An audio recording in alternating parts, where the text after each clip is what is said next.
Yo, yo, yo.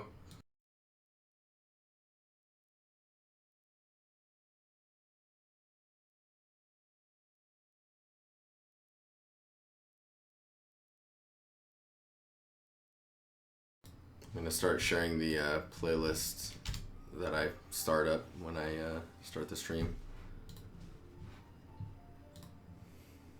Starting early? No, no. It's 8. How you doing?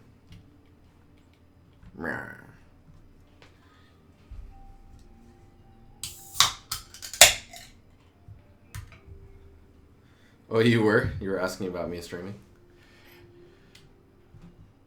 I wonder if I should set up like a reminder that pops up on Discord. It's like, hey, just a reminder in 9 hours or whatever, or 12 hours. What would be the time window that we should post? Oh man, you guys are going to see my haircut. Oh my god.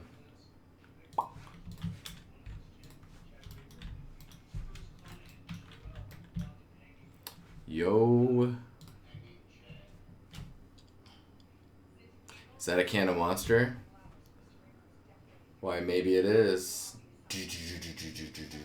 Oh man, you can see the webcam in it.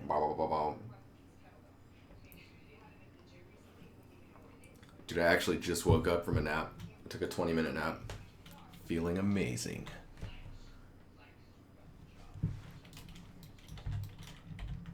All right.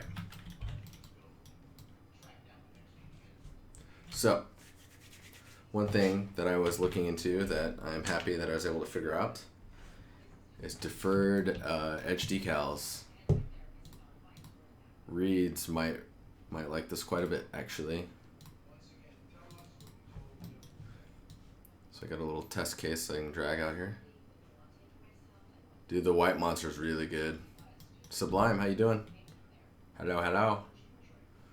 All right, so we've got this guy.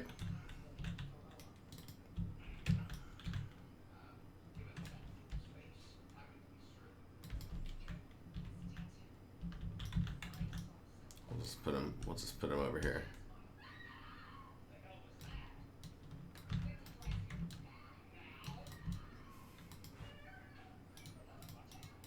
So you can see, feels like it's been a long time since I streamed. Anyways, okay, so you can see this mesh. Got the little edge damage going on there. But we've built it out with a decal. So if you open up the object, it's pretty small in there, but it's all good. So we've just got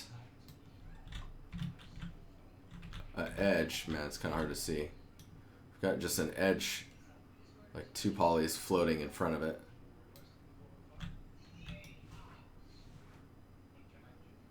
And we have an edge decal that it's going off of for the normal. So the idea is that you could put like maybe like 5 or 6 different ones on here. Is someone dying in the background? Let me double check.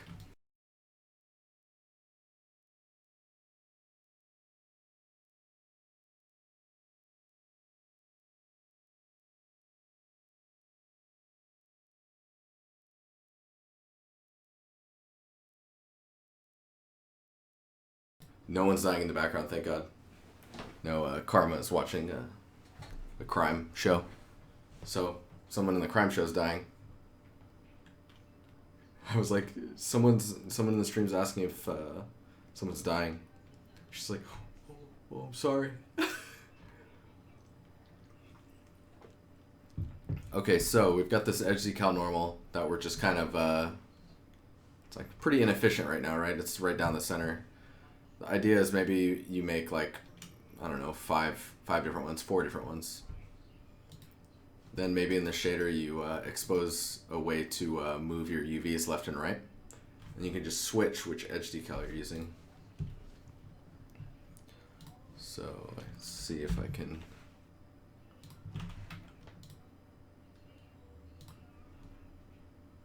Oh, it's hilarious. Is someone dying in the background?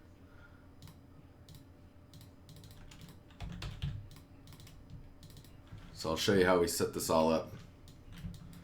So I just brought a mesh in, right? Chipped up the corner. It's like that looks good. Now with the idea that we're gonna have like 4 different ones, maybe you chip up these other corners or these other edges, these other 3 in a slightly different way, maybe a different style. So like one stone, maybe one's like a bit more heavily chipped, maybe one's smoother with some gracing like wind erosion type smoothing, right? Then we bring it into Modo, and like you can do this in any modeling package, right? What I've done, you don't have to add these either, but I add these as like supports so I can crease the normal nicely. But I don't think you actually need those. Who knows? We'll see. We'll see in a second. But so I have these polys.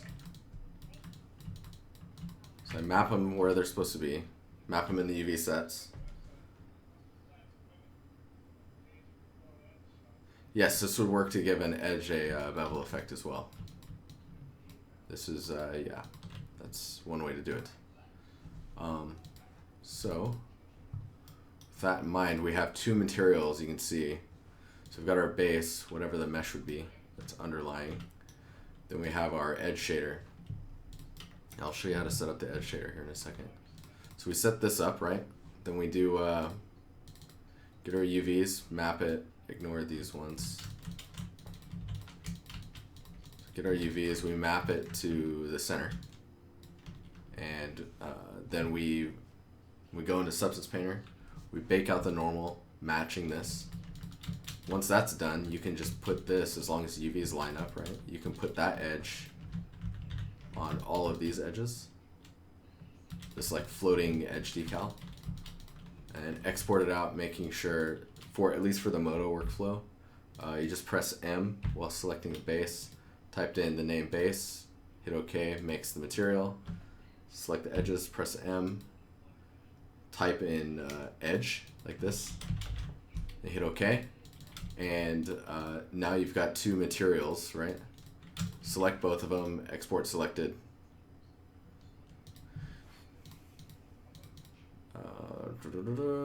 FBX. Save out FBX for it. Then you bring it into, bring that FBX into Unreal. Then we have our, when you import the FBX, it's going to see that there was a base material and an edge material. So it'll automatically make those for you, which is really nice. So in order for this to work, and this kind of sucks if you've already built your scene out quite a bit, like this I would say is decently far as art generation goes, right? So when you do this, it's going to cause some shaders to need to rebuild, which can take a while. So go to your editor preferences, and I think it's, just make sure I remember where it's at.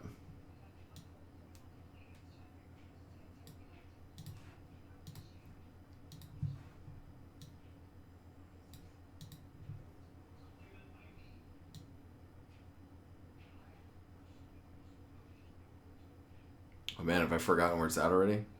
Shoot, I did it in the middle of the night, so I was probably half asleep when I was looking for it. Rendering, streaming, rendering overrides? Nope. Must be in editor preferences. I actually saw it in a tutorial, and that's what made me realize, like, oh man, I should do that.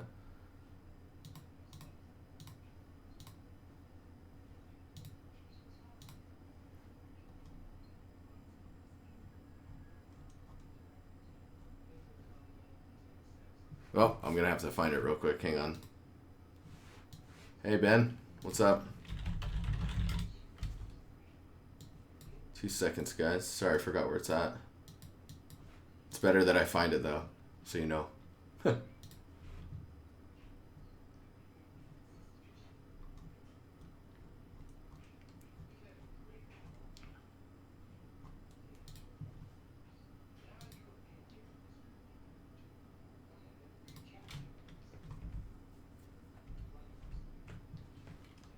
Hey Andrew, how you doing?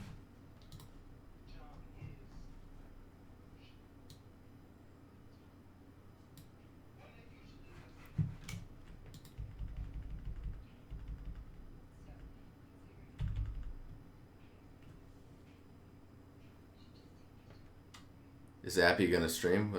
What? Hey Reeds.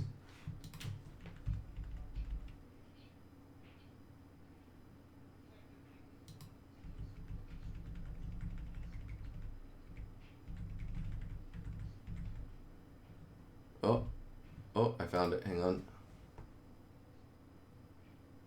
General malicious. Miscellaneous. General miscellaneous. Malicious. Go to the malicious settings. Let's see here.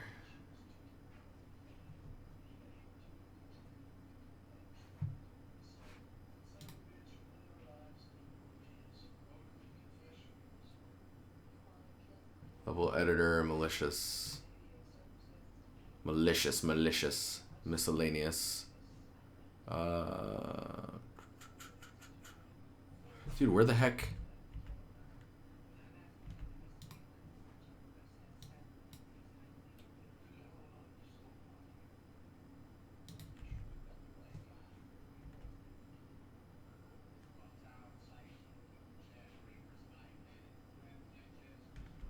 Oh, this is gonna bug me.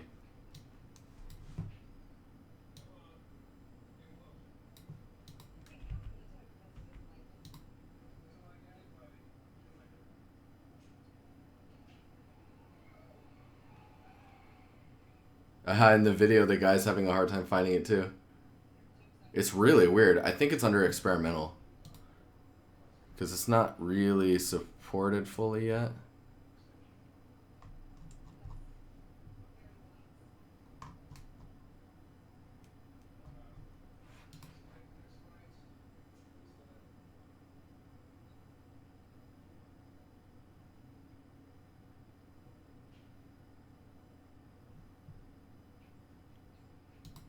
Oh wow, he couldn't find it in the video. So I must have accidentally found it.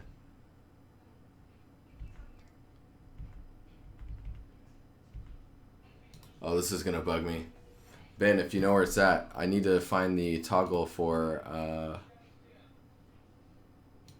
deferred rendering.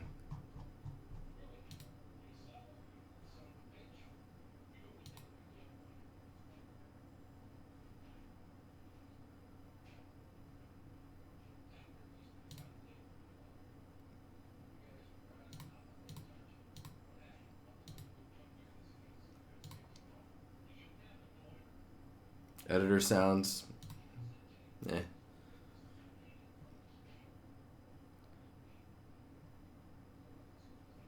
I totally forgot where this is at. Ah, this is gonna... We're not moving forward until I find it, which is what sucks. No, it's actually a button toggle now. Because that's how I turned it on.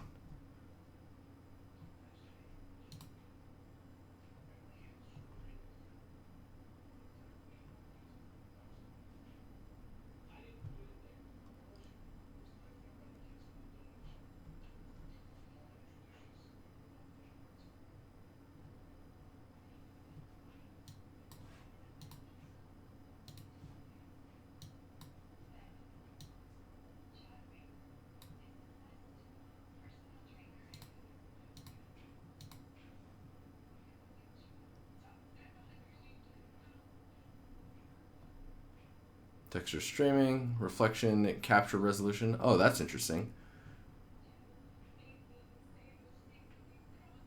I honestly have no clue what you're looking for.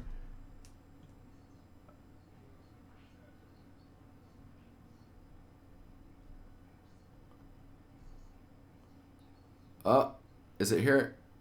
G buffer format.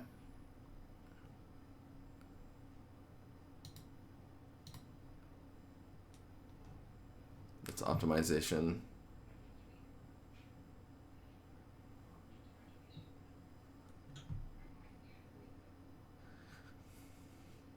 Dang, I'm gonna have to find view buffer format as default.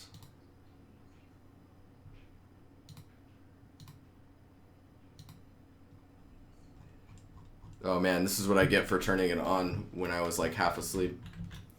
Anyways, you have to turn this mode on, and then it allows you to build shaders that have a debuffer decal blending mode of debuffer translucent normal, which will only give you opacity normal and world space offset. So you set it to defer decal translucent and then debuffer translucent normal. I'm gonna need to find that this stream. I'll have to find it because I can't post a video without that. Then you just connect your normal, and then you need a opacity control to be at 1. You can expose this as well if you need to, and then you just apply that material to the edge meshes and then the base to the other one, and then you'll notice that the normals are sorting. They overlay on top of each other nicely, which is good. So they interpolate as if you've actually created that. Man, that's gonna bug me.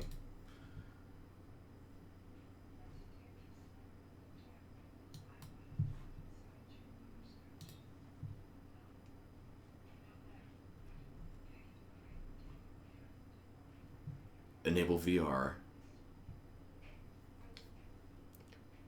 Forward shading, is that the thing you're looking for? Forward shading, project settings.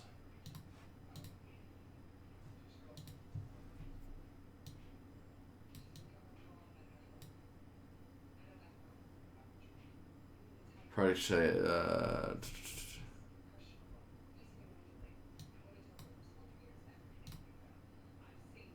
that might be it. I mean, it's weird that I'm not seeing this. It's bugging me. It's bugging me. Editor appearance, platforms, plugins.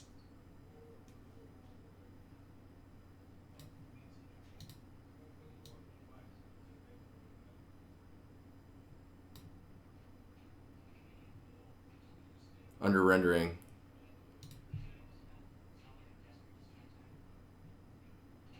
What? Use DXT5 normal maps? That should be checked, shouldn't it? Forward shading.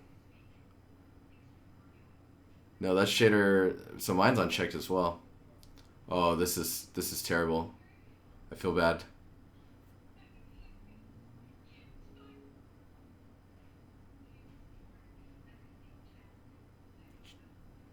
It might be gbuffer format.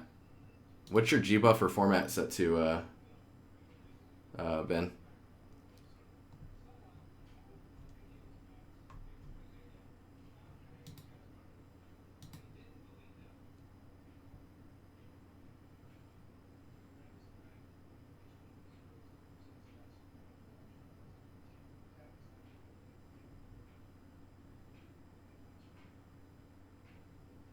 Because I know once you turn it on, selectively output to the gbuffer target, render target. Because when I turn it on, you have to restart, and this one says you have to restart as well.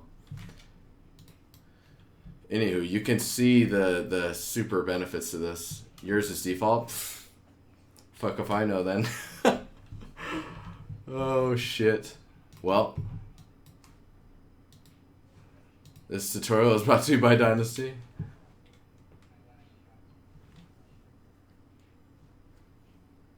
Do I like rendering in Moto? Yeah. Moto's renderer is really nice. The viewport rendering is not so great, and I think in 10 it's gotten a little better.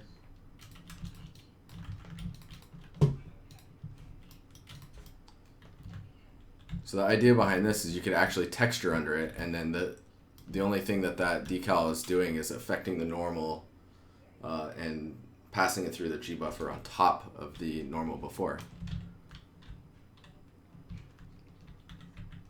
So these stairs I'm okay with for now. They're very clean and straight, which I'm not too fond of. Also, this guy is pretty dirty compared to this guy, like you guys were saying. I think you guys were saying in chat the other day. We need to actually I want to switch these to, right now they're 0 to 1 albedo in all the other materials, all the other material outputs. And I want to make the only thing that's 0 to 1 the a roughness / dirty map, a AO, and a the normal map. And then the rest I want fully tileable so that you can scale the texture resolution so that everything looks really high res. Because like when you get close, like that gets really low, which is not, it's not cool, man. It's not cool. So we might be looking at, I'll probably be in Substance today, working on a stone material.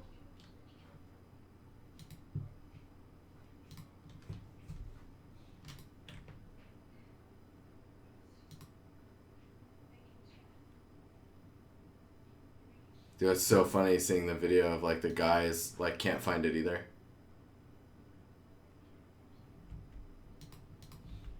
This is like the video that I was watching to kind of get a sense for how it was being done.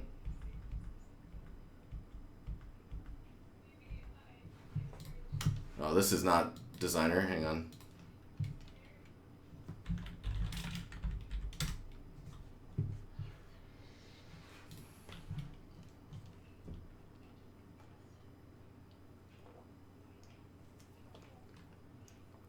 How you doing, Dazzo?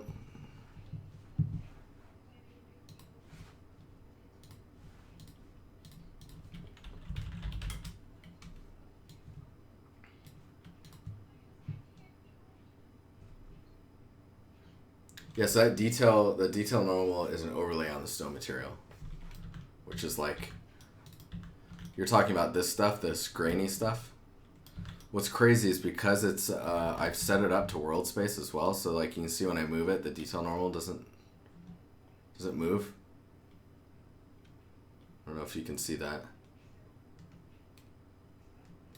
So now I don't have to worry about the scale because I can scale this up or down and the detail normal will stay the same size. Kind of trippy when you think about it.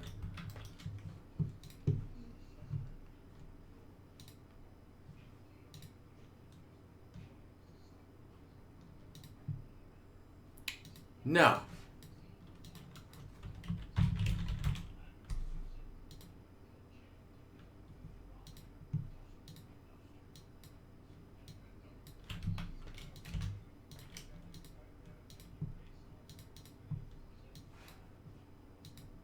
Hooray.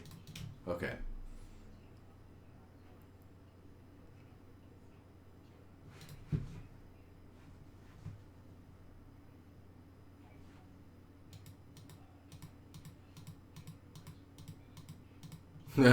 Rip activation. I'm going to be working on a tileable albedo, or just an overall material, roughness, all that stuff for the stone. Because right now we're using just a default concrete thing.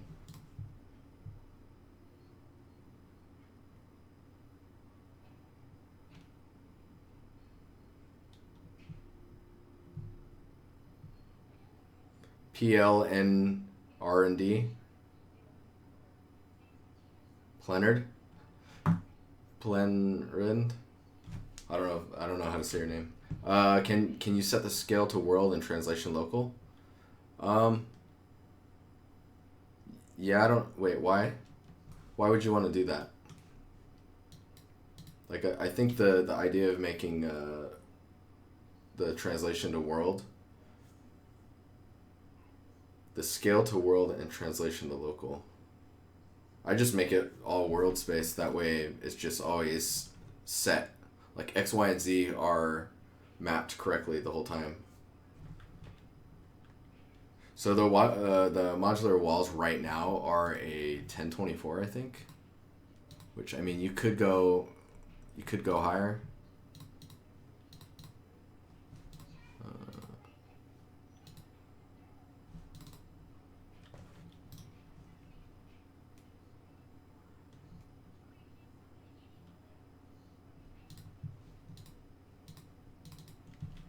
So this piece, right? This piece is I'm like trying to remember.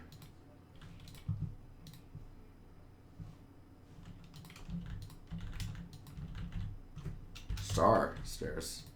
Yeah, it's a 1024, and I mean you could go to a 2048, but you don't. I mean you shouldn't need to go that high. You should just make a material that scales. Oh yeah, it is possible. I mean I just make it tile and you're good on the world space.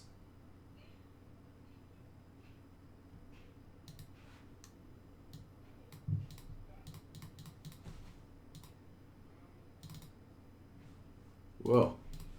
Whoa. What's happening? No.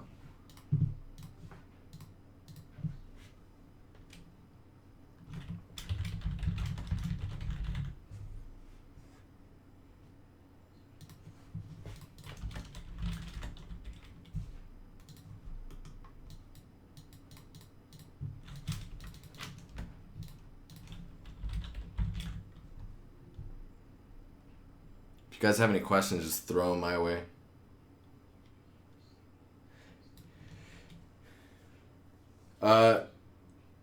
Ben, I think it is deferred by default in the most recent one, and that might be why I couldn't find it. Because I believe in the version before the one that's out now, it was experimental, so it was a toggle. So you might be right, and that's why I couldn't find the settings. I think it is deferred by default now.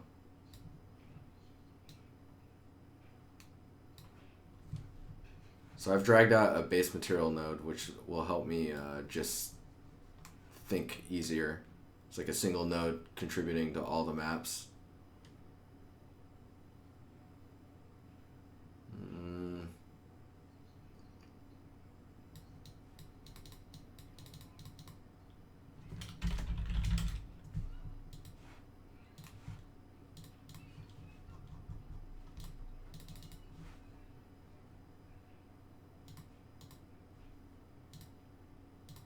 Oh yeah, Ben tip of the day.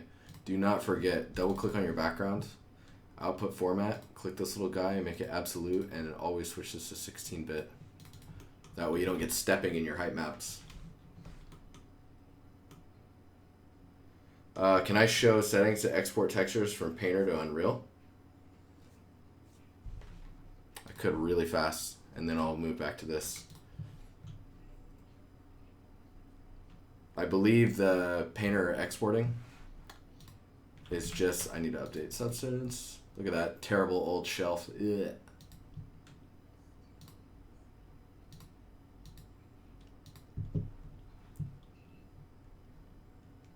All right, so we got this mesh, right? We've textured it all, everything's cool. Like, yeah. Got our mud, got our moss, edge detail. See, right now we're using a mortar as our primary albedo for the underlaying detail. We want to switch it to something that we've actually made. So you just go here, you go to export textures or Control-Shift-E. If you can get used to that, that's really good. Switch this to Targa up here or whatever format you want to export at. Choose where you want it to go, and then in your config, just go down to Unreal Engine 4, packed, and then hit export. We will just do this here. So you hit export, and then you hit open folder. You can see there's the exports right there, these three.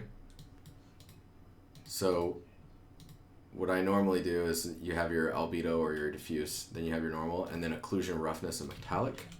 And if you look in, when you drag that into Unreal, so now you have your, here's my diffuse, my normal, and my material called, or my texture map called occlusion, roughness, metallic. So this is RGB. So the occlusion is in R, roughness is in the G channel, or the green channel, and the metallic is in the blue channel. I think that's the order. One thing to know is when you open this material, or this material map texture, make sure that SRGB is turned off, and then just save that. You should get some weird, it's just a different color space, which doesn't look right. It's incorrect information. Then you just drag those three in, And how I've set up the material is, you can see here's the 3 colors, right? The material map. And I've plugged in the individual channels into where they belong. So ambient occlusion is in the red channel, the green channel is the roughness, and the blue channel is the metallic. Metallic is technically, there's no metallic in this material, so you could just hold 1, click, and drag this into metallic, and do like that. And then 0, 0 is fine. And then that would also be the same as the blue channel that's in here, which is black. Hopefully that answers your questions, Andrew. I'm going like 1,000 miles an hour. This that 20-minute nap, delicious. And then now I'm drinking this.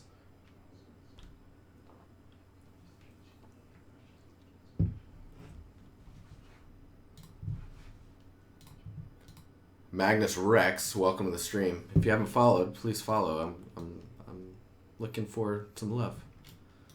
I'm looking for internet love. Feels like it's been ages since I streamed. It's weird.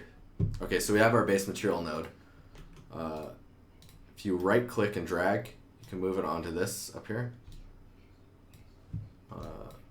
Then you can get your live preview going.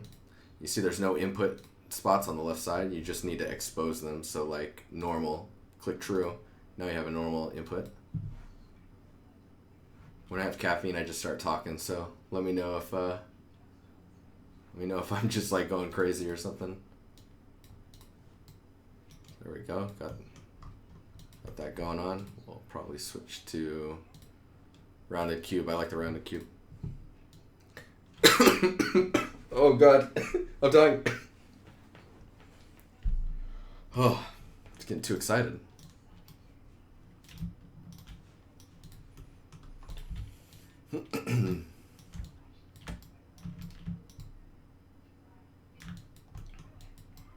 Okay, so obviously it's pretty shiny for some stone.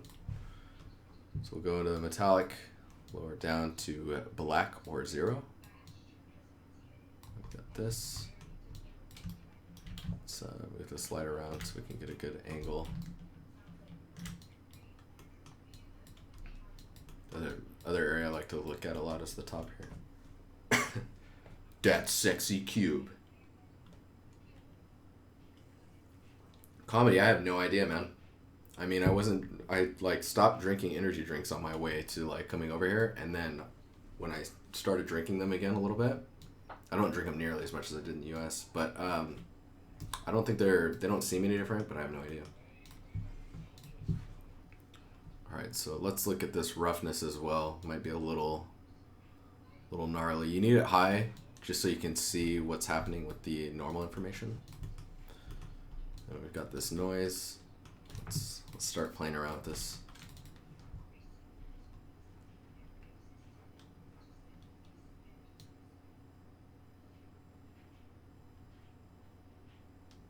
I don't know. How much do you use these, Ben?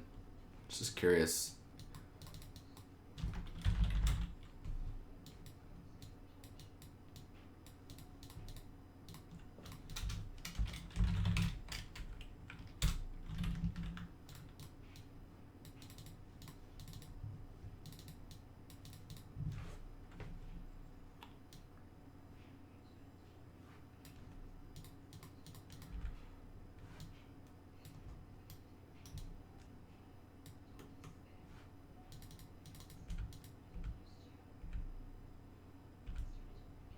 Oh yeah, we should get some reference up too. You like them to color stuff? That makes sense. Yeah, they're pretty expensive nodes for sure. I mean, I guess it doesn't...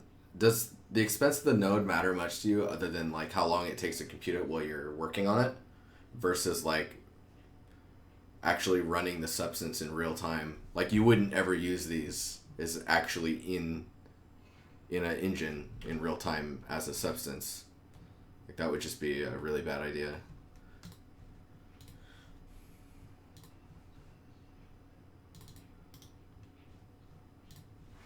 Sorry, just 1 second. I'm getting some reference going on. Yeah, they're super expensive nodes. Like when you drag them into the canvas space in your blueprint area, it takes a second for them to load in.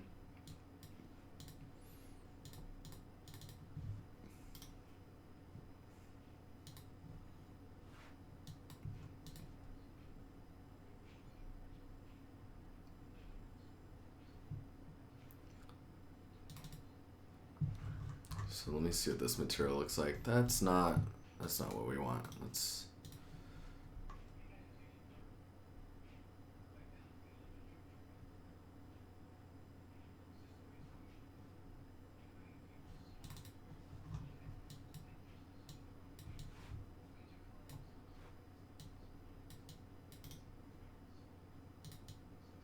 just put this always on top and we'll just zoom in here. Now, this isn't really a good image either. Hang on here.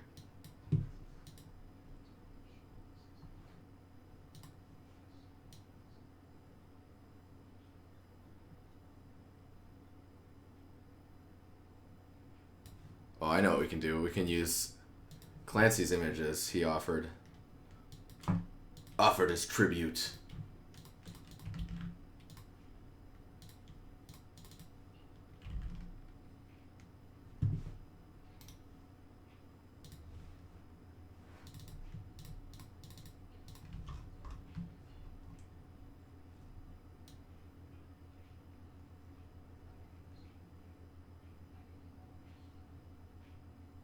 Oh yeah, these pictures are way better.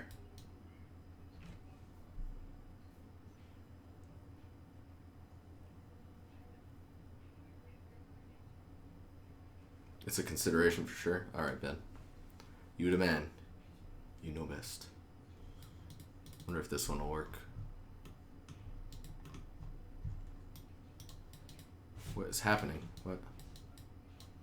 No? Cool.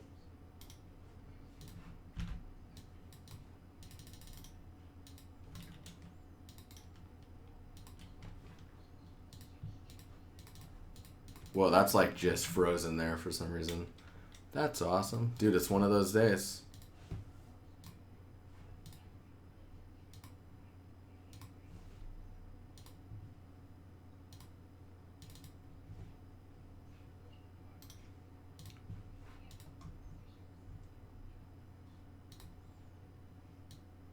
Oh, this is a good one too.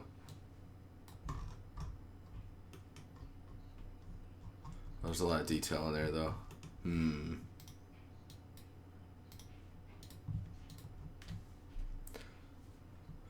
Dun, dun.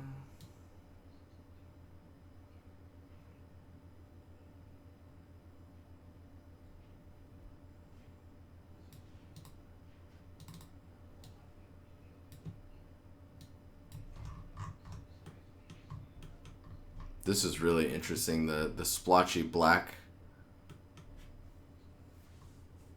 What do you say about texturing a character in Substance Designer?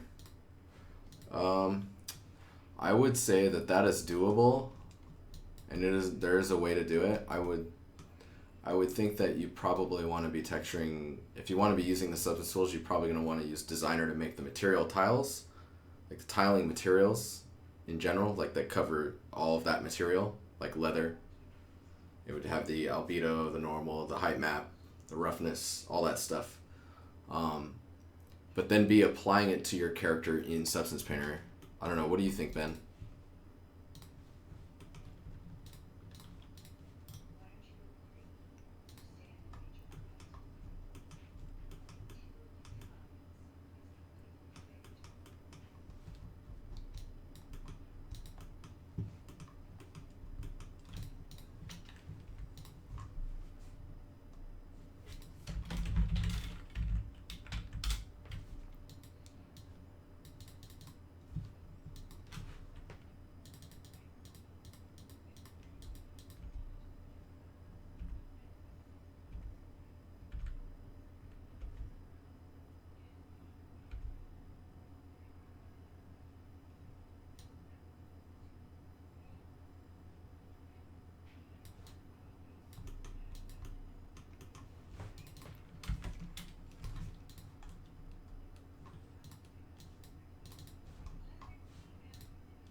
No, that's interesting.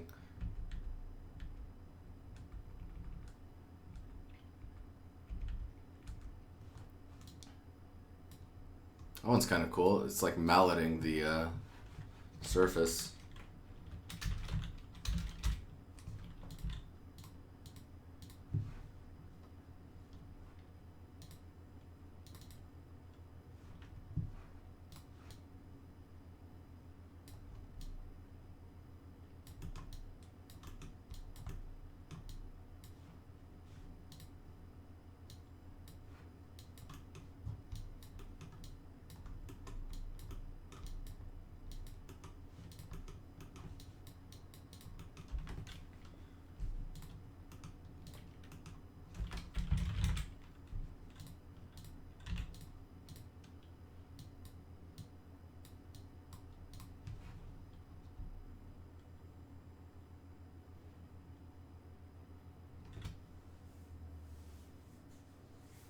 Yeah, the Ben's right with with characters you tend to separate things out. Like the face will be its own texture set, and then like the upper body or maybe the full body is another texture set.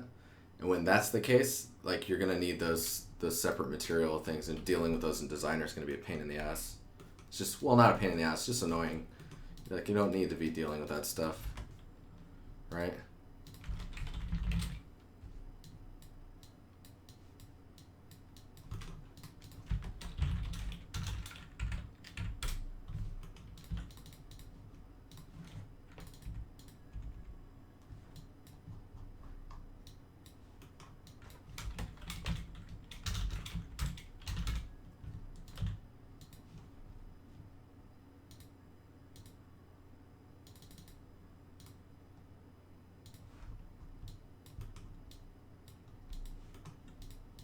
Mm.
What do you usually have your units set to? Game units, 1 meter equals 1 unit.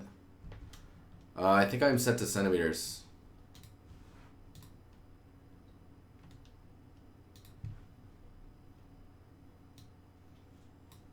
Default, man, where is that even set? I forget because I just set it and then that was it. Input, units. I'm in meters. I'm in meters.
Hey, 404 Volt, welcome to the stream. How you doing?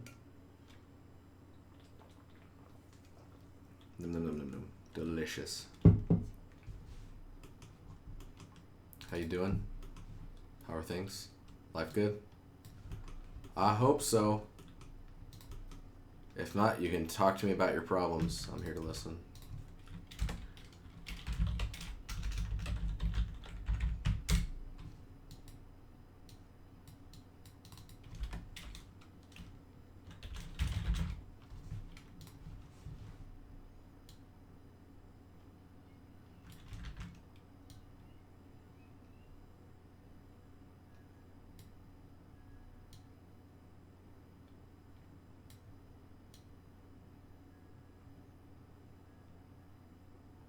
Well, that was interesting. Look at that.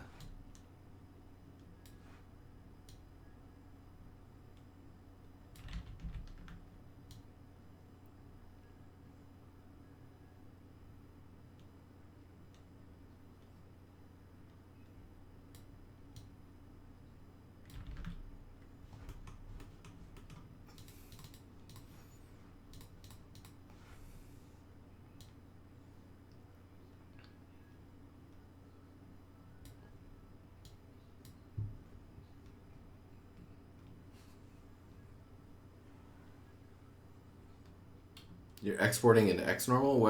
What format were you exporting into XNormal with?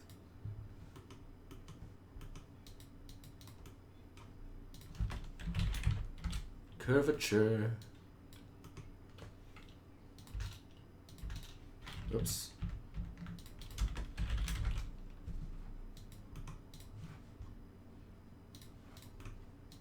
So I'm adding a curvature to my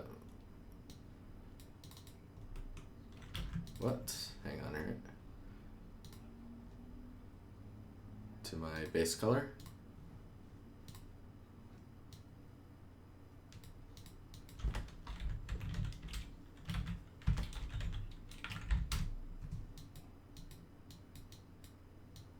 Let's do that so it's colored.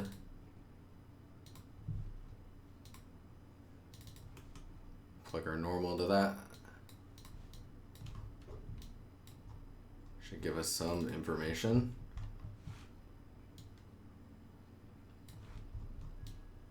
So we can see what's happening. There's not a lot going on. I mean, we're going pretty subtle with the details right now.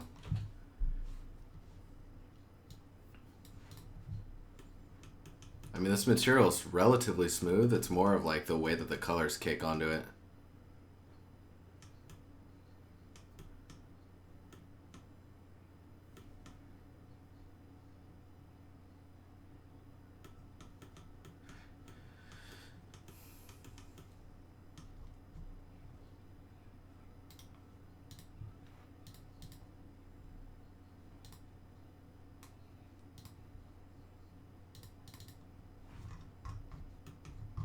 Oh, this is a good one. So this chipping stuff here is really nice.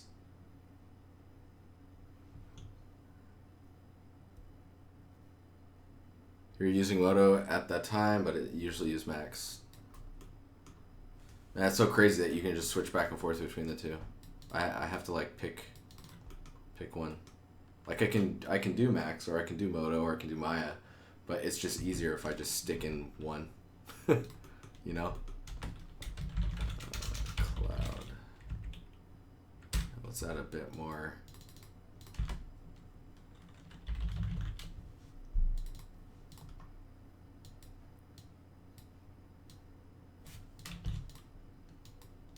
Okay, let's override all this stuff for now. Just look at noise.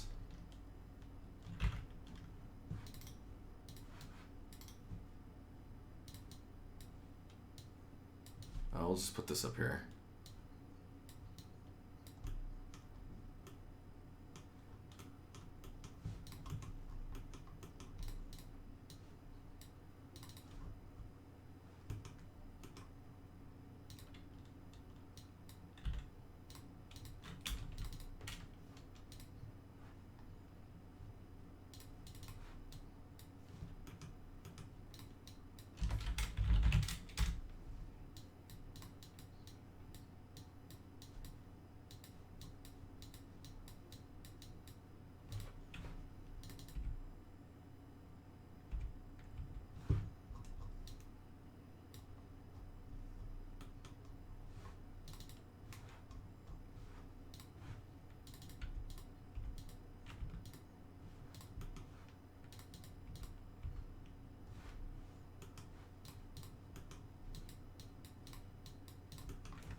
Hey, Too Much Coffee, how you doing? It's nice to see everyone again. Man, again, it feels really weird. Like I haven't been streaming in a while. Hello, Exit Mode. Dongong or Dong Ong. Hello. Brat Pete, how you doing?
Whoa, this is not normal. I wonder if this will work.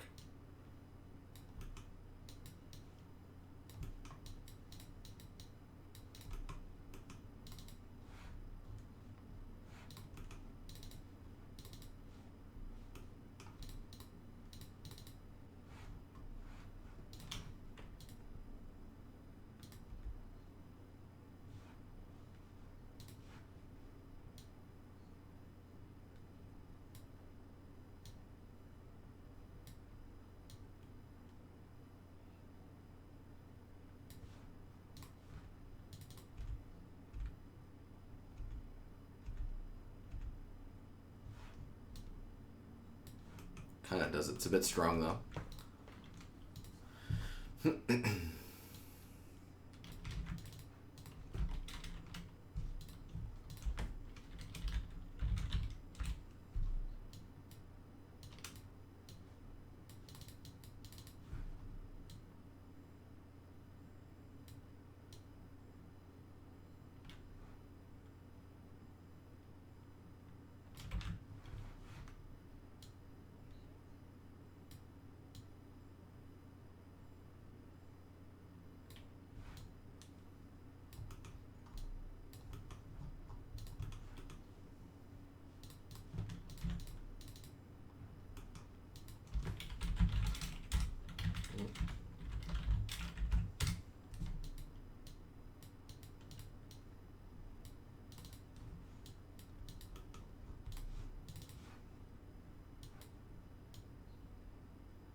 Visceral, how you doing?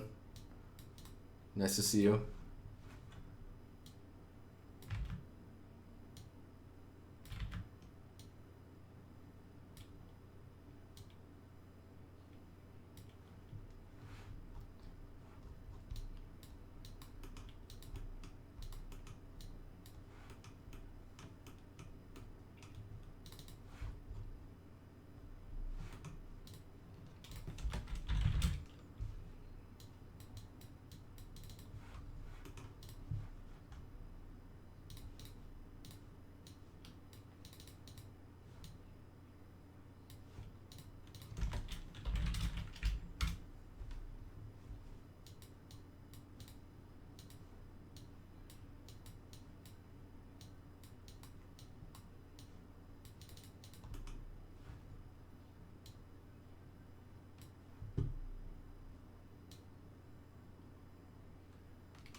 That's not how I want it to be. I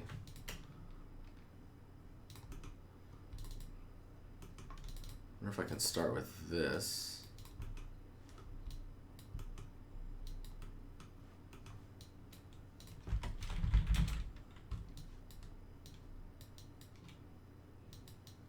Hey Ben, how much do you end up constructing your roughness?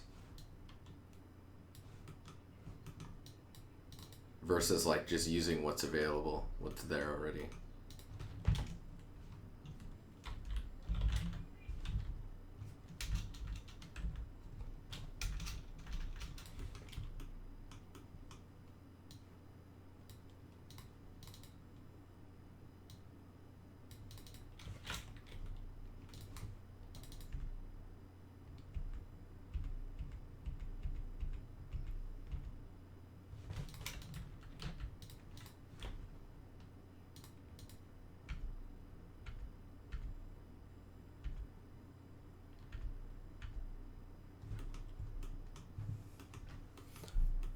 Kind of want this before the dents.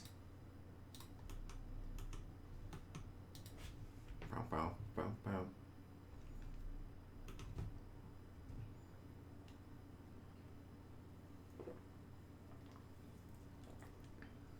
Oh, sweet, Visceral.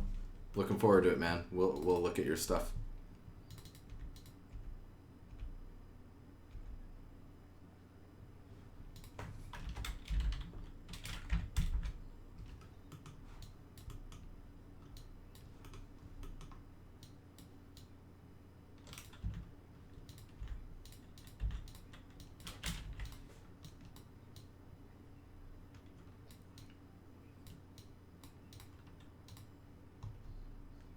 Whoa, wait, what the hell?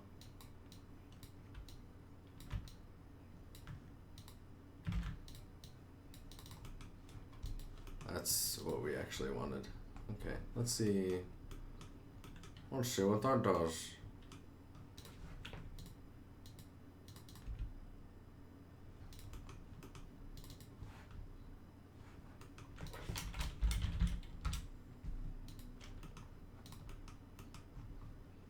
Yeah, and obviously I'm kind of jumping the gun by working on the roughness. Like I need to get the height map information correct first. I just kind of want to see how this is interacting with everything.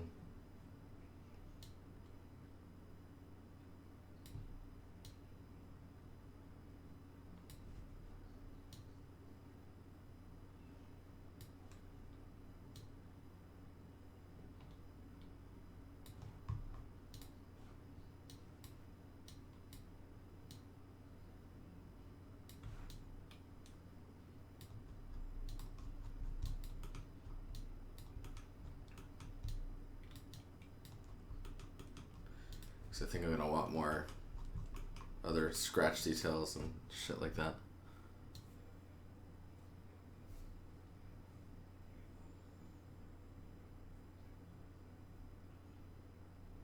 So at 9:30, I'll go ahead and look at the whip channel on Discord, and we can look at everyone's stuff. If you're not on Discord, you can join there, and we can talk about your stuff if you want to post it in the work in progress channel.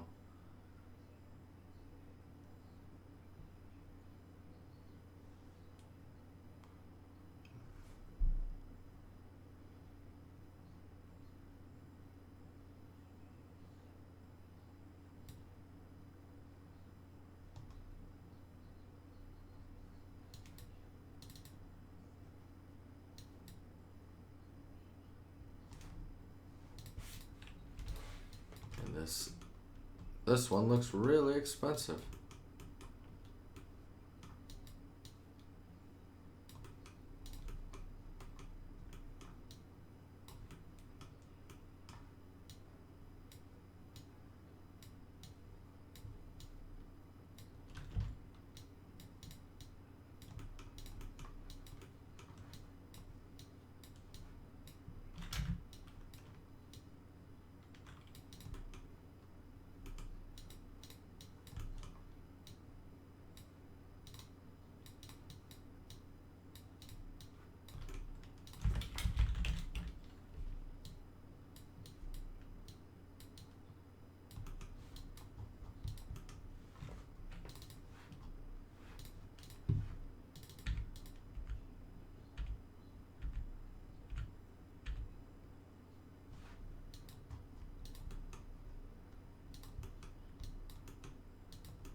This type of stuff's really cool. These like chunky.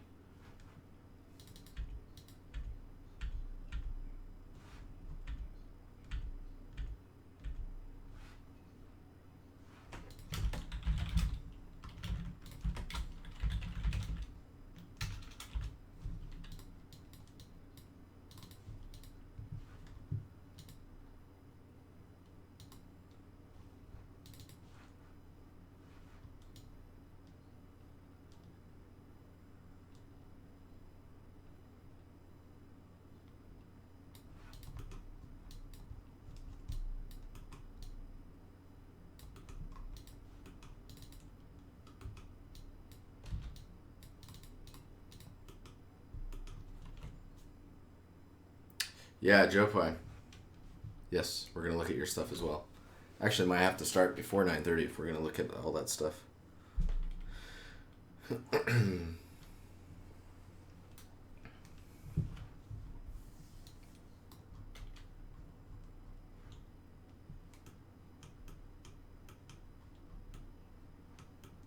Trying to see if there's other details. There's like these little pockmark things that are happening. Might need to look into how to add those.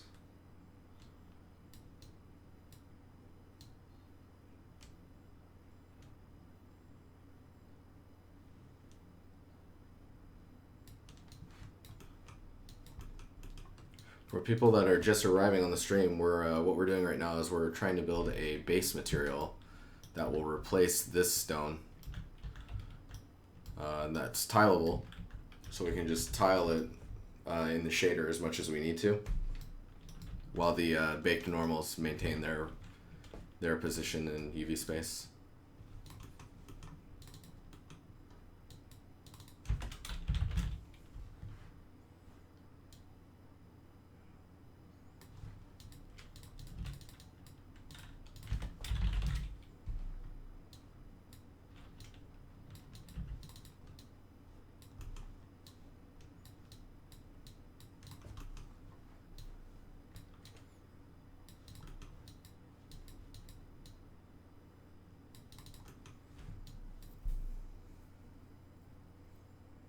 Awesome face melt.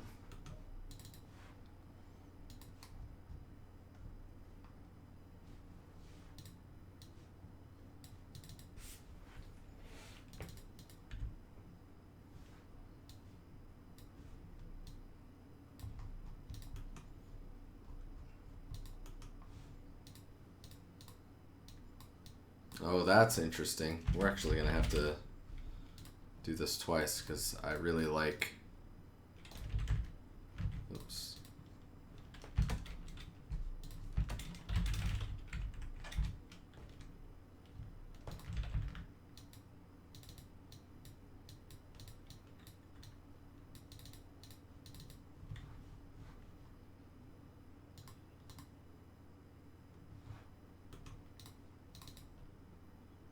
So I like having these here. We might need to tone those down so they're not so hot white.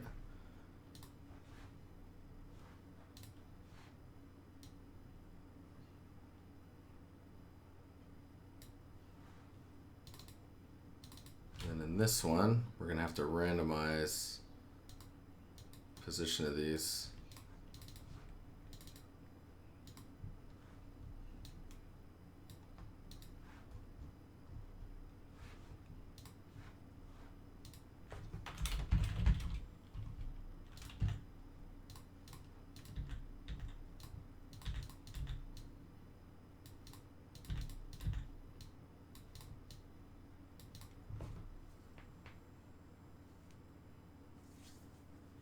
What up, bruh? Bruh, guy? How you doing, man?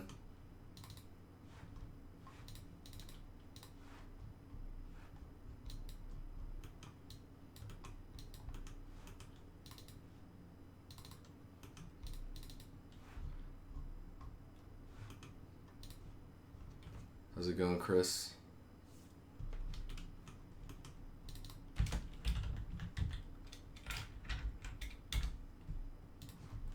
Freaking love me some gradient map.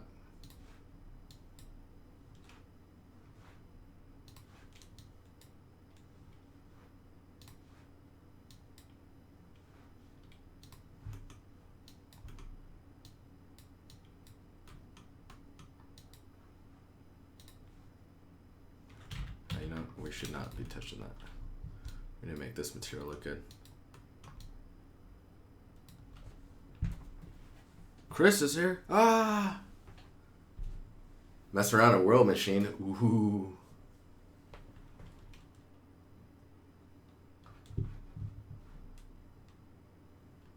One two Django, welcome to the stream, buddy. Sorry to call you out.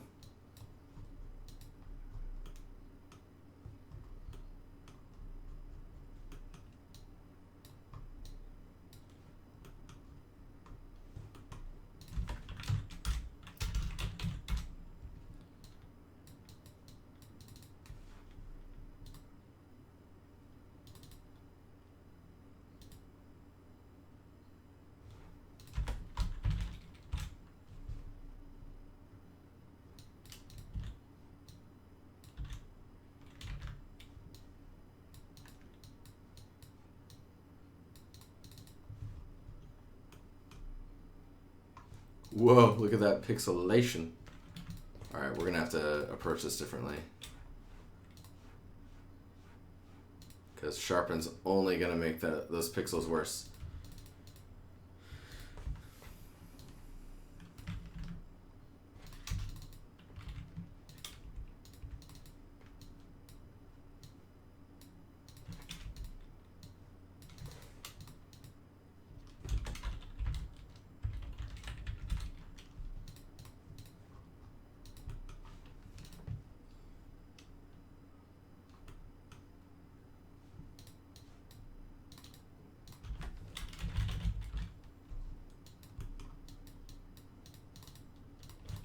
Sharpen.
I always do 2D, 3D instead of 2D.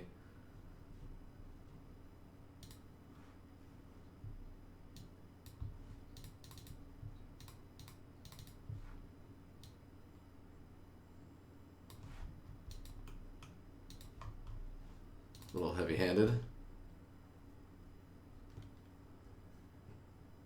Drinks his muscle milk. Oh!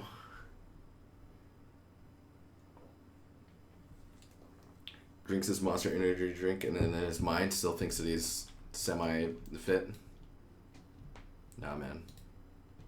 I got nerd glasses on now.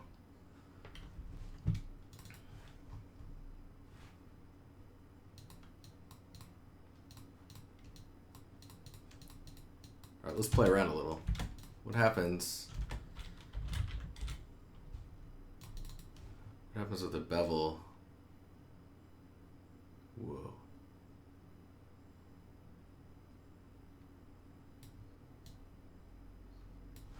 Whoa.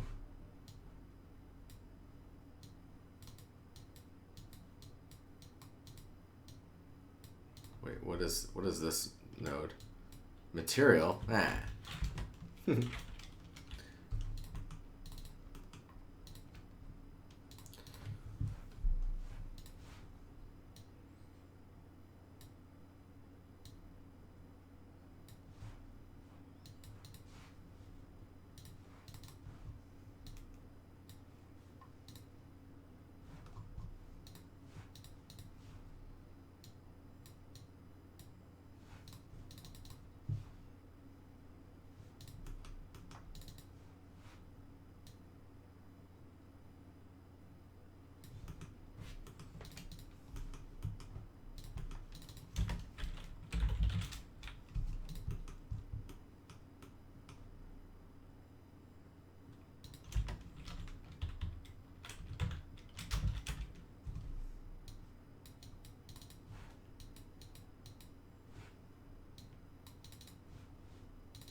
Oh, we don't need to invert if I can just do this.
Later, Ponky.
Fair, what's up, man?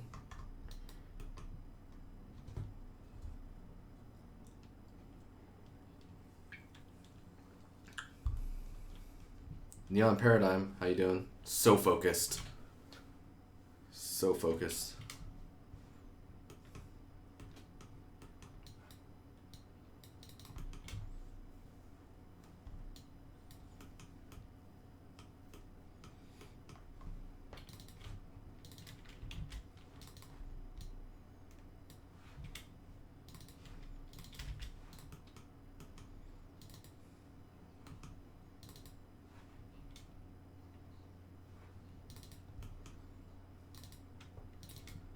So there's something Ben has taught me is if you look at this histogram, you got to make sure that like all the stuff that you're blending,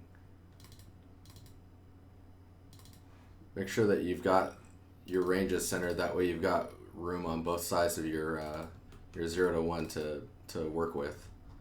So like for example, this one should probably get moved.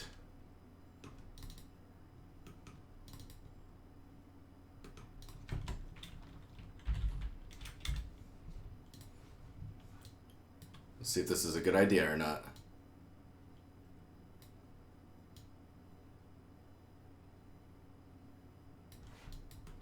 I cleaned it up a lot, that's for sure.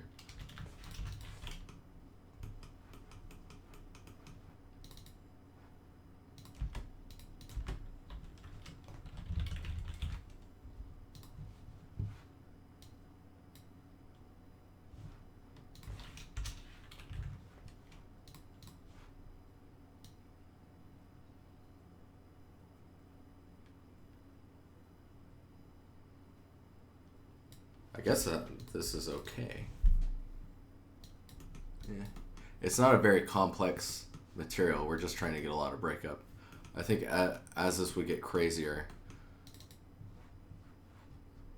we'd probably need to do some pretty crazy things.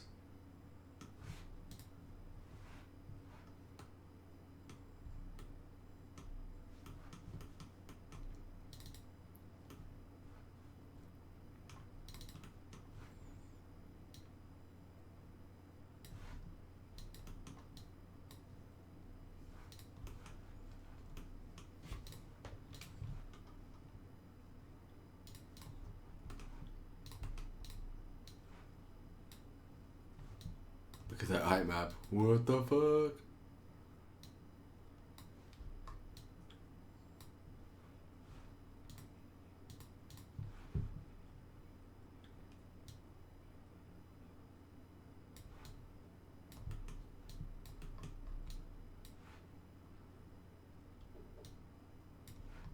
This is a relatively flat material. The lowest point should be these areas.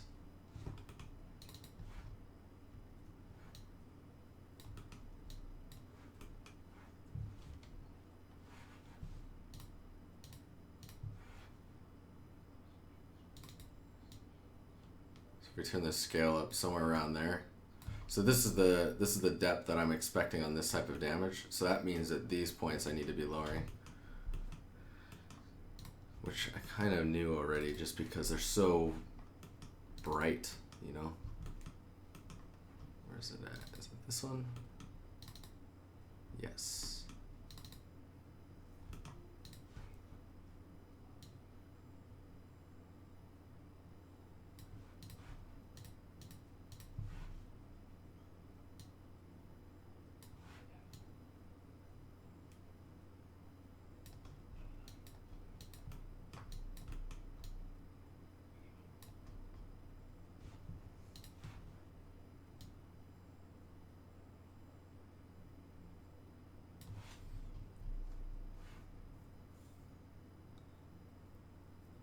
Ah, Chris, it's okay, man. Just said hi.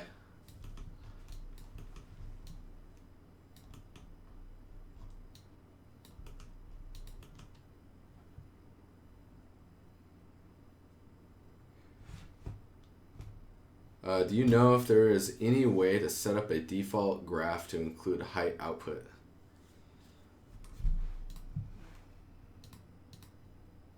That might be a question for Ben.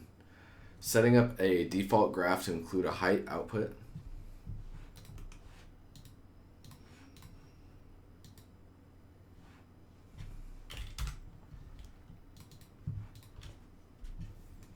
Let me save this and then let me look around here.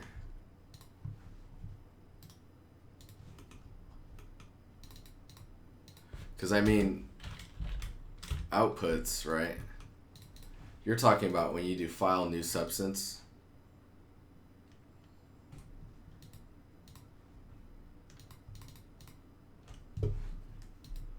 I mean, I think the only way you could do that is if you were able to set up in the settings a way to have a default file.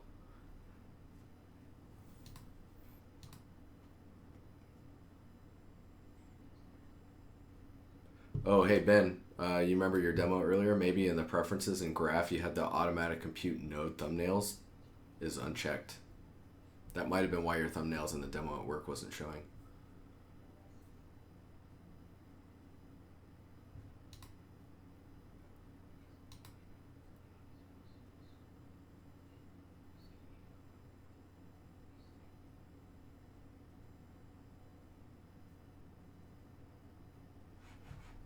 Them Googling skills.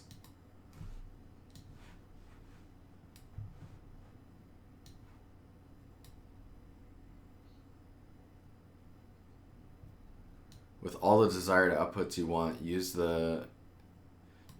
by creating a new graph and adding the outputs. Oh, I might have closed that too soon, but hang on here. So if you go new substance,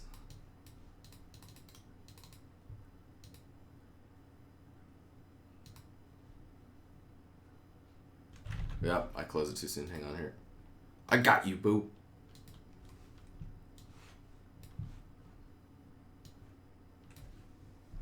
So create a substance file with all the desired outputs you want to use by creating a new graph and adding the outputs. Save that file to the location where you want to store it. Add the file to substance graph templates by going preferences, project substance templates.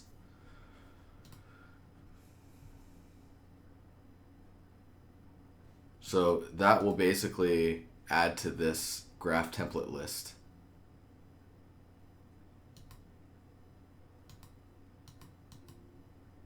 Awesome. So you can basically add to your defaults. Nice, Chris. Nice.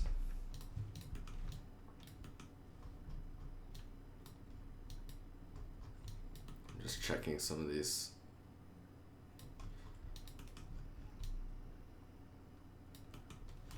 So looking at this reference, this might be too rough. Could be wrong. You can see all the height information should probably be inverted. So like this stuff.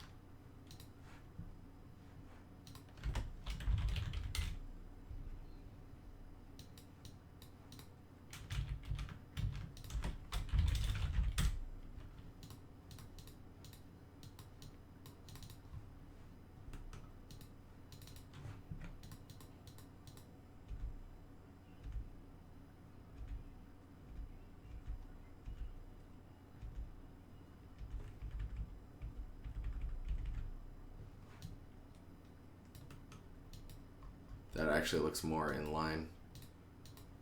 With that though, I mean, we could probably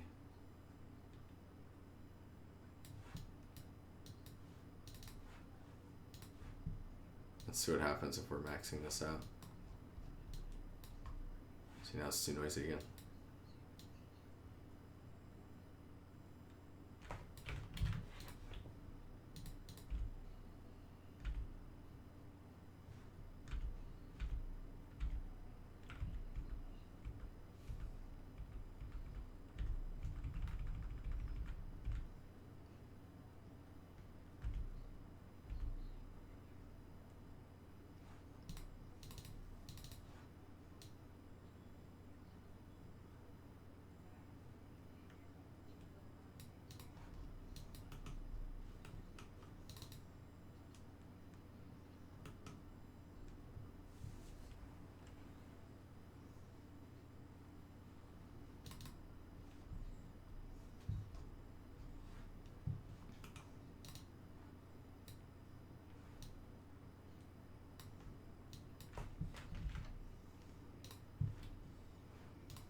It's like super debug mode.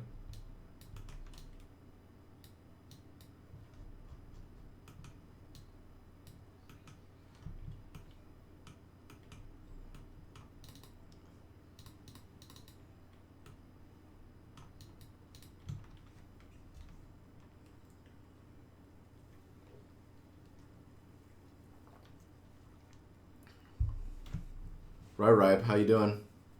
Okay, it is 9:30. We're gonna look at your guys' stuff.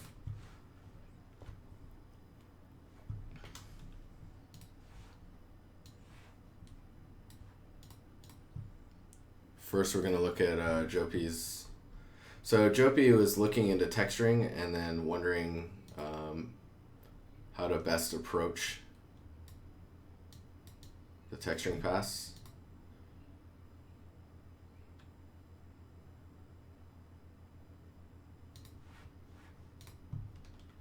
Just give me a sec. I'm gonna set this up for you, Jopi.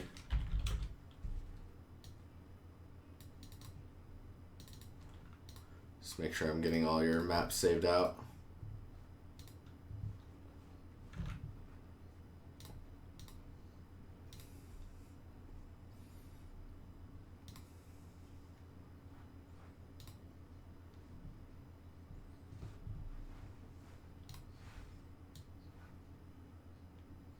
Firehead 16, how you doing?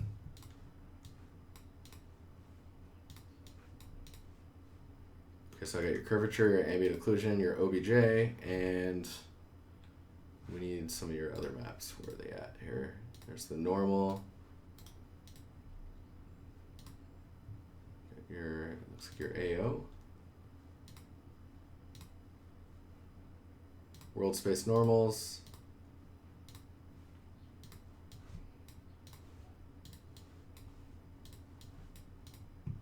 Okay, let's see if I can do this. I'm doing great. I feel nice. I feel very nice. It's very good.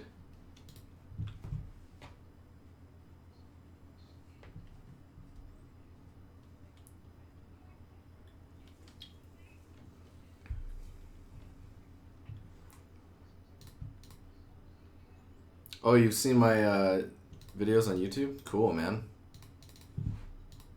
Yeah, those are just like me grabbing these videos and then uploading them so that you guys have a reference to go back to. Because if I don't do that in like, what is it? I think it's like 14 days, the videos go away. And that's like counterintuitive, you know?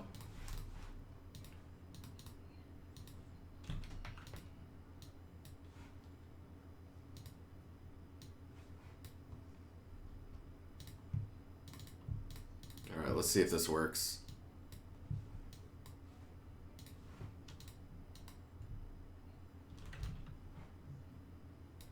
Oh, right. I forgot to... So your mesh is rotated as well. I think you were telling me about that. So there's your normal. This looks pretty nice. Nice damage and stuff. World space. Don't have an ID. We got ambient occlusion. Curvature. Let's see what happens if I... Dude, this is so weird that it's sideways. We'll just act like that's fine.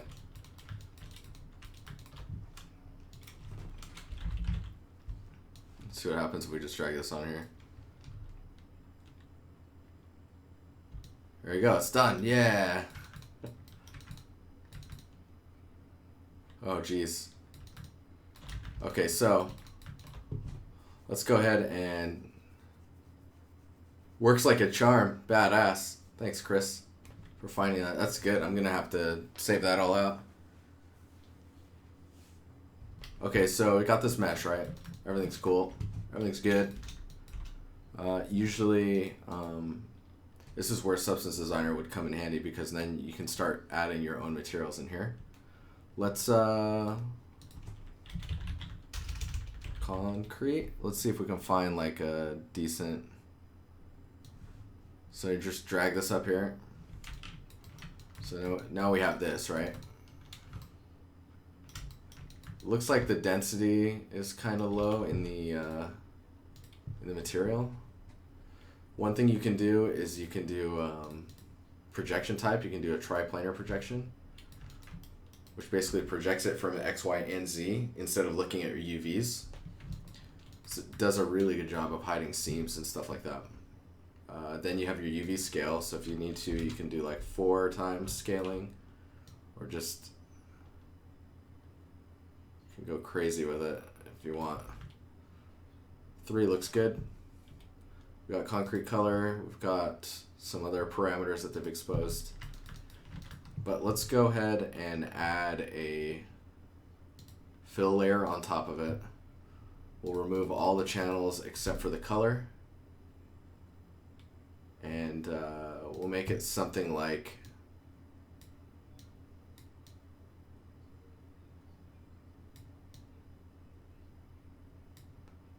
we'll do that for now. Oops. And then when you right click on it, just add a black mask. Actually, let's make this a pretty intense color for now so we can see what's happening. So make it blue. So we've got a black mask on it. Right click and add a generator. Click here, or actually don't even add a generator because they have smart masks here now, which are really good. Which are essentially the same thing, but you're just shortcutting. God, the shelf. The shelf doesn't look like this anymore. I need to update this bad boy.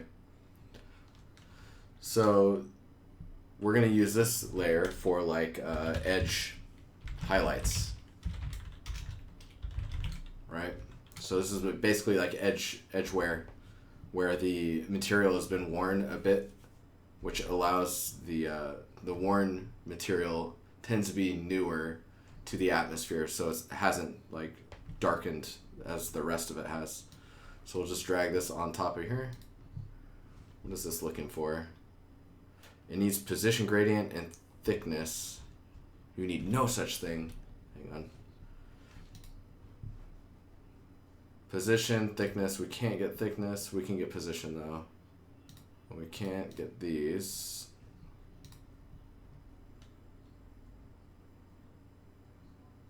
There we go. Okay, so it's this color, of course, because I picked, right? You can do whatever color you want. So you could do like a white, and then make as long as you're in the layer for base color, you could do like lighten maybe. Let me see. Maybe screen. Screen in here, yeah, screen.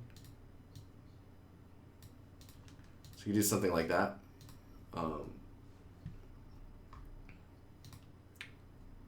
Let's keep that at 1024 for now.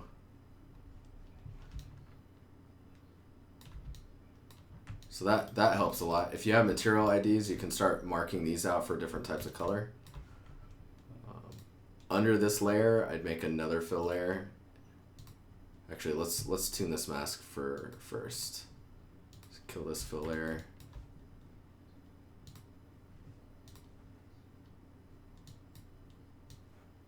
We'll just color pick this guy, and we'll lighten it a tad. Yeah, look at that. Look at that, isn't it? Nom, nom, nom, nom, nom.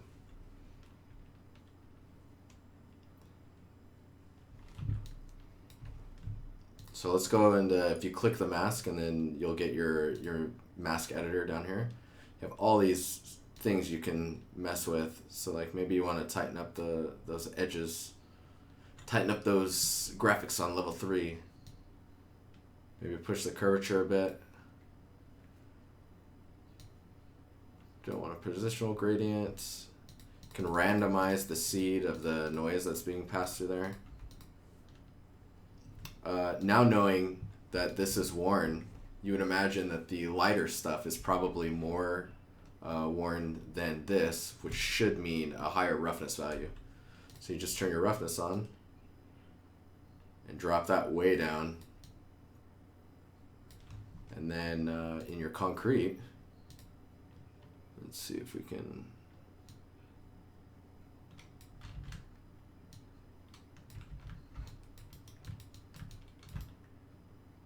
Seeing if we can get a good angle. Cavities, luminosity, AO spread, height position, normal, saturation, hue. Oh, that's weird. Well, let's go to roughness. And under here, we will make a layer. It's a fill layer. That is none of these except roughness. And we'll make this more reflective than the edge damage, which is pretty subtle when you think about it. But that's kind of like how I start approaching this type of texturing. Pontus, thanks, man. Switches back to base color. Let's go ahead, and now we have this other fill layer. So this one is fill roughness for stone. This one is going to be like dirt pass. So let's make this like something like somewhere in there, right? And then we'll look for a dirt complex, maybe. Let's see what it does. No, well, that's pretty heavy-handed, but we can scale the balance down. We can lower the contrast so it's softened a bit. Actually, now that we've done that, I should probably look in here. Contrast on this is pretty sharp.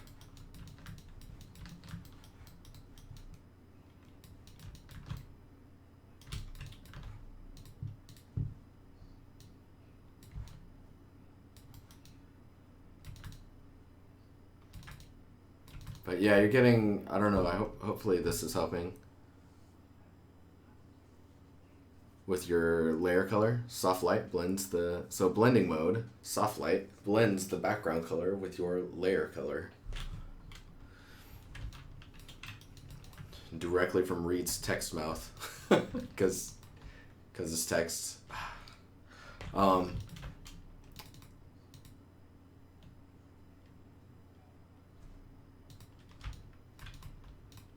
Okay, so we've got this. The only other thing I would say is, I mean, if you can make your own texture, it's gonna look a lot better, I think.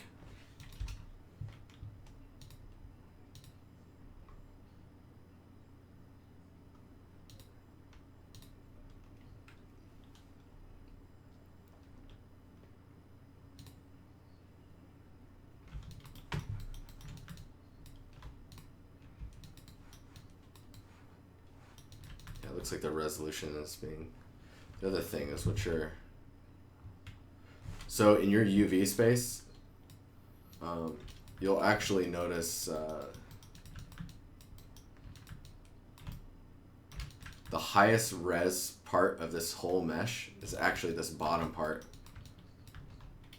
because of how much texture space it has here.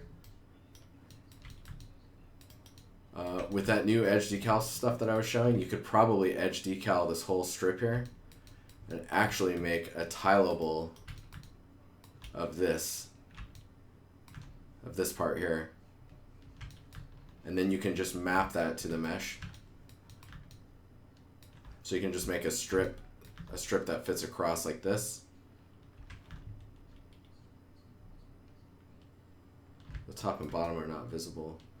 Well, what I'm saying is your top and bottom actually look the highest res out of most of the model. So they should actually be even smaller, maybe like down here, giving you more room for these guys. But I would just map this texture to a single, like a tileable left to right texture, and then just map your UVs to it. The other thing is then you can get away from stuff like this. So you're getting skewing based on, let me see if it's in your,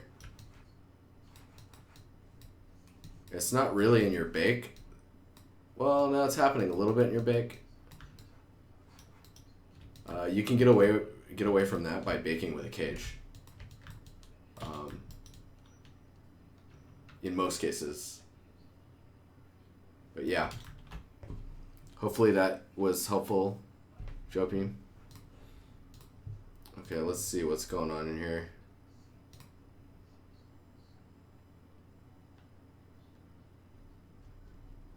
Hey, Andrew, welcome to the Discord, by the way. It's pretty cool. Okay, so we'll start. We're going to start way up here because there's a bunch of stuff that got dropped in. We've got 15 minutes, which is good. Okay, so here's the Discord. So this one's from Visceral. Visceral is working on a rock substance. Oh, that is super bright. Hang on here. There we go. Rock is pretty freaking difficult. The skew is from the high poly. Joke guy. Why? No. Skewing's bad. Uppercut skew. Yeah, so stone is super difficult to get to work in substance. To make it look right. I mean, there's like Joshua Lynch is probably the only guy I've seen make really good stone. Ben Wilson makes some pretty good stone as well. But you want to try and get away from these procedural shapes, and then is this like puddles? The puddling, you'll want to do that inside of something like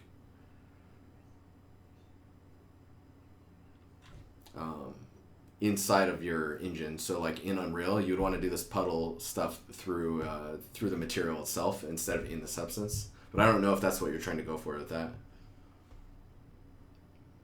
The other thing I would say is maybe let's work on the normal map, the height map to get the normal, and using the height map for tessellation to get your displacement to see how it looks. Once you get that perfect, once you feel like that's exactly what it's supposed to be. That's one of the whips? Okay.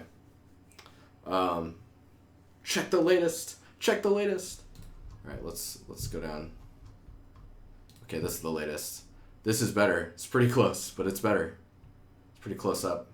Your roughness is really reflective for what it is. In general, though, this one's pretty good. I need to see it in context now on something that you want to place it on.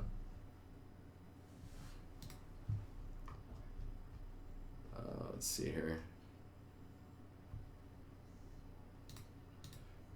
Okay, so Jan Timmers is actually one of the people that's come to the Discord that wants to get into 2D. And I'm actually talking to some people at work from the concept team to join the Discord. We'll see if they bite. So this is really cool. This is like thumbnail heaven, right? The idea behind something like this is you just create a silhouette and you just create a bunch of patterns. Maybe like I did this back in school when I was trying to make my logo design for my name for my portfolio. Doing stuff like this is super good. I had to do like 30 thumbnails, and then they like narrowed them down to 3 that everyone agreed they liked, and then we did like 5 variations of those, and then we picked from that, and then you fully built out that one. So this is a really good way to like figure out what you want to do.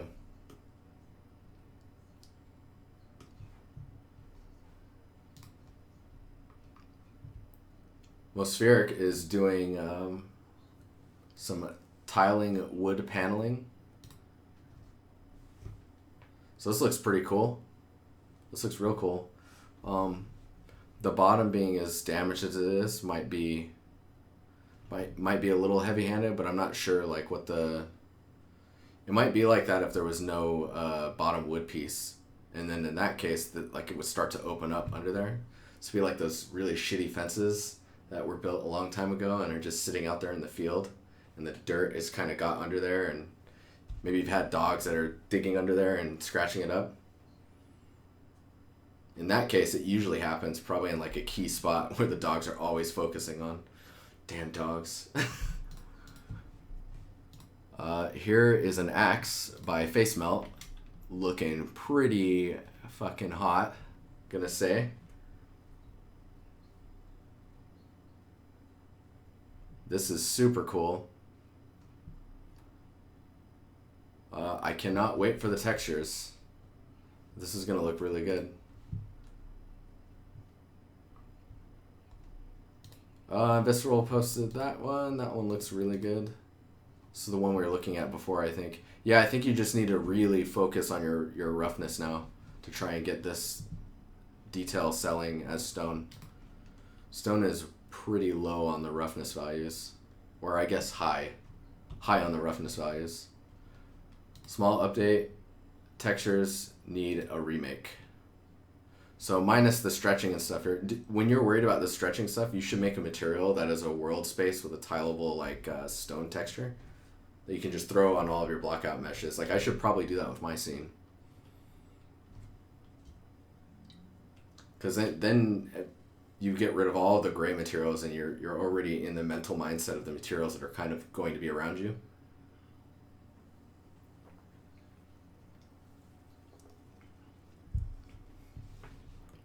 I'm excited, Face Melt. Can't wait to see it. You should save it and show it on Thursday. Overall, though, this is really good. This container thing doesn't really fit the scene, but it's awesome. I remember you working on that. It's really cool. This pattern is really nice, too. Looks like you're having fun here. You're experimenting a lot. Okay, this one's Corey. So Corey is learning like the whole modular systems right now and like trying to figure out how to prop well, and like this is a super hard one because this is essentially a sewer system that's also like a hideout for like hidden server room, and it's like during a war and like, you know, it's underground stuff going on. So one of the suggestions I'd already said in the Discord, but is making the ground a different material so that you get the separation, so that you can see what is the ground and what is the walls. And then other than that, it just needs to work on getting some trims going on to help break up like where things meet, how things interlock and connect together. Like this arch piece, it's really weird that bricks terminate into this arch. So the best thing to do is to usually build like an arch shape where you have bricks following that piece, because then you can hide how this terminates into the curve. This piece right here is really jaggedy and I'm not sure why, but definitely take a look at that. And then we need to look at this model, because this is actually one of your stronger meshes for how you've put it together. This is looking pretty promising as well. You're starting to get a really good sense for like how much geometry to add to sell the shapes, and then relying the rest on textures and materials. You monster. Reads, don't worry about Quilly, he's always taking people's work. Alright, so here's the high poly. Yeah, I see the skewing now. How did that happen? You want to avoid skewing at all costs. Like, it's super dangerous because it just immediately breaks illusions and stuff like that. Oh shit, Chris is posting stuff too? Yes. So Chris is working on, looks like World Machine stuff for Vista Shots. He just posted that right now. This looks super good. I really like these like shear lines where the snow breaks. Man, I was doing this a long time ago at Monolith when I was working on Shadow of Mordor. We were doing some R&D and I was experimenting with World Machine. Dude, building environments in a World Machine space and then prepping areas to be kind of flat so that you can put gameplay on it because there needs to be metrics and stuff. Dude, what a fucking nightmare. It's looking cool though. What are your plans with this,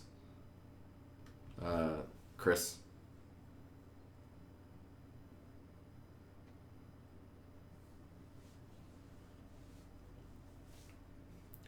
What's your plans, dog? Super cool.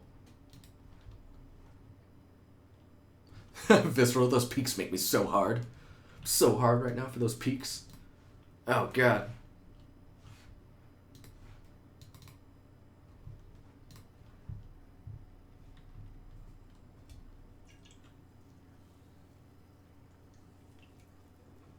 Be the backdrop for your sci-fi scene? Sick.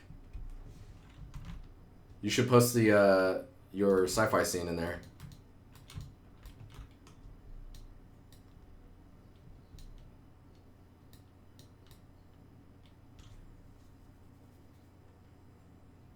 Yeah, World Machine's a weird creature. It's kind of like ZBrush. Once you quit using it for a little while, like you completely forget how it works. It's pretty rough. Zanny ol' Zach, welcome to the stream. Pods, hello. Mr. Bob Aaron.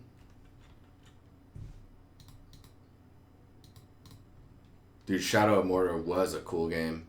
Still is, but I mean, it was awesome. I'm just agreeing with you.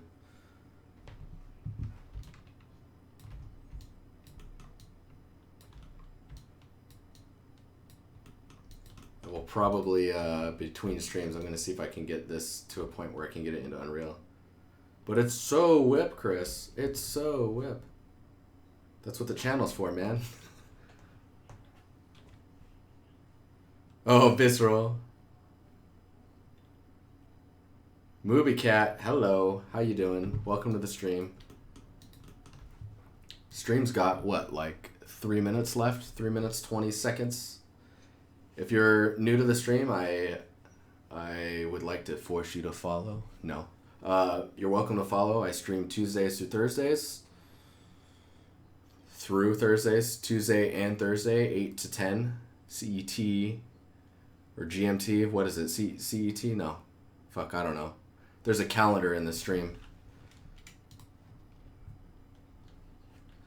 Okay, just because I like you guys. I also have a YouTube channel and a Discord if you have stuff that you want to post. We can talk about it, and I talk about your guys' stuff on stream. Dazzo, if you want, I can wait and do the color on the next stream. With it, do you guys want that?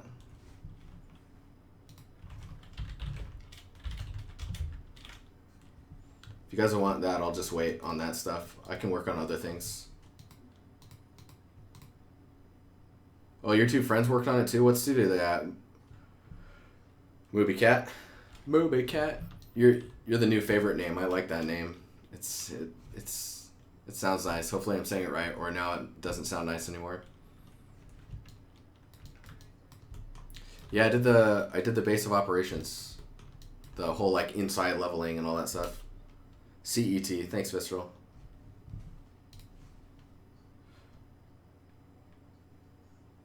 Alright, so here's Chris's scene that he's working on. That is super cool. I really love the color palette you're playing with. You'd love to see some world space material setup?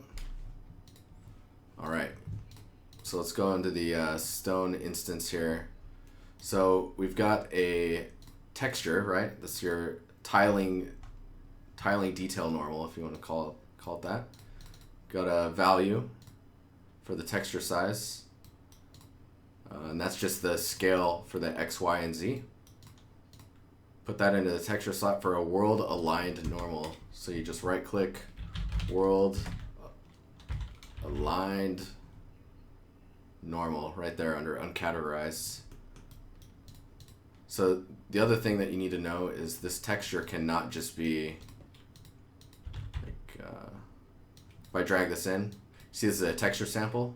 This is a texture object. You need to right click on this and then convert to texture object. You plug it into the world align normal and the texture object T2D, and this is your UV settings for your world space. Then you multiply it. I'm doing this to crank the normals up a bit. I don't think I need to do that anymore. That's kind of old school. I bet I can just do it here. I can just plug in this value here or something. Anyways, then I bring it in. I blend angle corrected normals with my actual normal and then bring it into the normal. And then now we've got a detail normal that maintains no matter where you're at, how much you scale of the object. We can go in depth into it more on the next stream as well.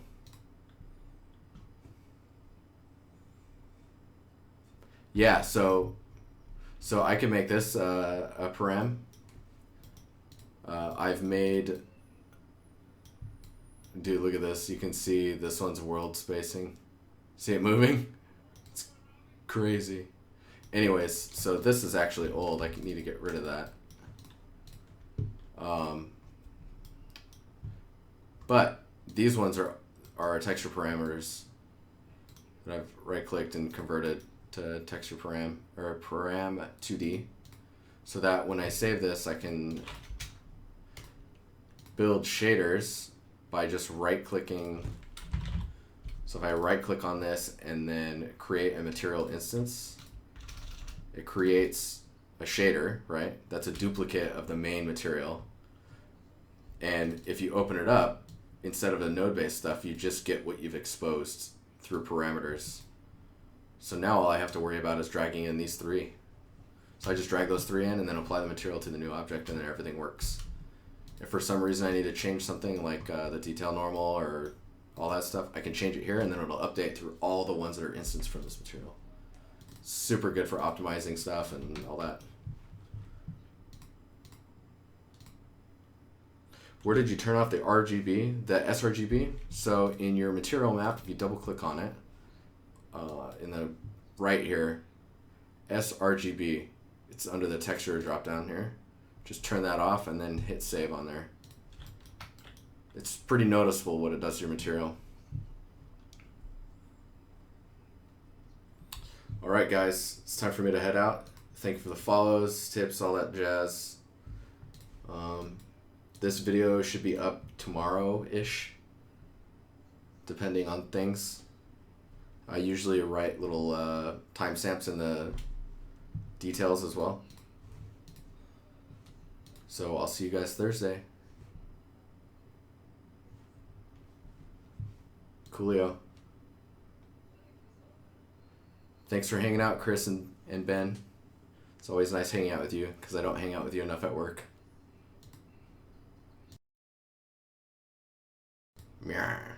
Have a good night, guys.